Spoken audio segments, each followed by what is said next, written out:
This is the 14th lesson 2 weeks later, and unfortunately this is the last lesson I've given Carter. Since then the family has gone into some crisis, illness in the family and loss of income sources, so they also stopped bringing him to Kinga's school, which was very sad. Kinga is the lady sitting behind, who is soon to graduate the training and combine this work with her conductive education school in the East Bay. And as you see here, I am moving to the next level. I have a 6-year-old that completely is able to follow directions, listens, attends, he's become a really marvelous student, not just with me, but with any teacher who cares to work with him. He has learned how to learn, which is one of the marvelous benefits, I believe, of doing this work. It's not just the specific techniques and the specific outcomes, but the generalized positioning or enhancing the person and the brain to become a learning brain. It looks to learn. He is able now to process information so much better. The mother says about him, what I notice most is that he feels his body, he feels himself.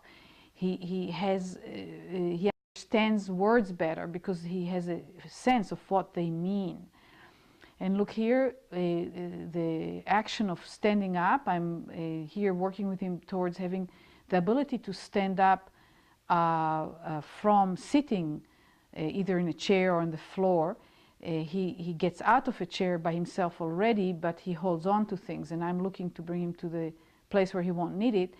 And again, standing in a peculiar way is really going forward and down with the head and balancing the weights, lifting the pelvis, and then utilizing the lower back to come up. And as you can see, I do it very slowly. Again, I'm not worried when things don't work right. I don't feel like he should do it correctly. He doesn't know how. Look how wide the knees spread after just a few movements like that.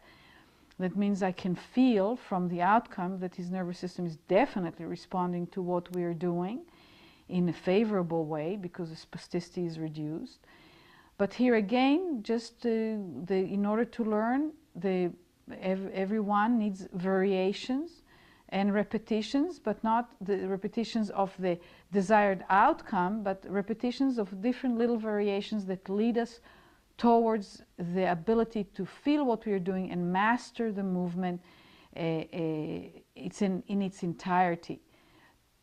So here I ask him to sit up, and you can see a child that's interested in what's being done. Look, now I lift his legs. It looks so simple and nothing, but in the beginning, when I started with him, had I lifted his leg, he would feel that he's losing balance. Here he's able to move like that, you see, and he feels, he almost uses the hand, but I ask him not to just push on the feet and get up.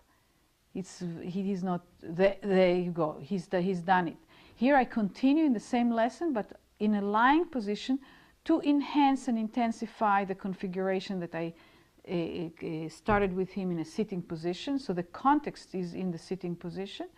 And now I believe that if I do it right away, it will be integrated back into the sitting position very easily. So I have him feel how he can take the leg behind him and use the lower back and use the spine and the ribs and the whole back to erect himself into standing on the feet or on the knees, or even improving his sitting further.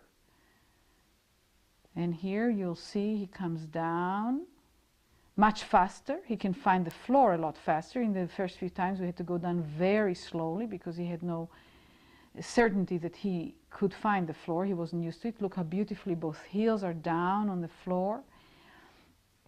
And I'm asking him to just walk over there because I think he just wanted to go down and crawl to the toys or to something like it. And here, look how he listens to himself. He feels his body. The body feels very different after a lesson. The child feels himself very differently. And he's feeling it. He's becoming aware of it. Children usually don't say much about it.